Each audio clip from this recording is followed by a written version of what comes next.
సొంత గడ్డపై స్పిన్ను ఎదుర్కోవడంలో టీమిండియా మరోసారి ఘోరంగా విఫలమైంది.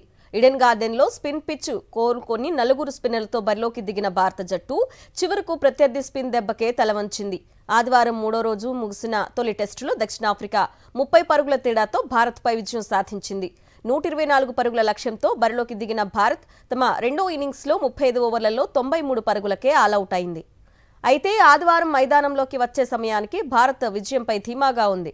మిగిలిన 3 వికెట్లు తీసేందుకు ఎక్కువ సమయం పట్టదనిపించింది. అయితే మన స్పిన్నర్లు ప్రభావం చూపలేకపోగా పదునైన డిఫెన్స్తో పట్టుదలగా ఆడి సఫారీలో మరో 44 పరుగులు జోడించారు. పిచ్ ఎలాంటిదైనా కాస్త పట్టుదల కనబరిస్తే సునాయాసంగా ఛేదించగల స్కోరే. కానీ టీమిండియాలో వాషింగ్టన్ సుందర్ చేసిన 31 పరుగుల స్కోరే అత్యధికం. మిగిలిన ఆటగాళ్లు వరుసగా పెవిలియన్ బాట పట్టారు. ఈ మ్యాచ్లో దక్షిణాఫ్రికా స్పిన్నర్ హార్మర్ హీరోగా నిలిచాడు. అతను పడగొట్టిన 8 వికెట్లే మ్యాచ్ ఫలితాన్ని నిర్దేశించాయి. దీంతో అతడే ప్లేయర్ ఆఫ్ ది మ్యాచ్గా నిలిచాడు. దీంతో 2 మ్యాచ్ల సిరీస్లో దక్షిణాఫ్రికా 1-0తో ముందంజలో ఉండగా నవంబర్ 22 నుంచి గువాహటిలో రెండో టెస్టు జరుగుతుంది.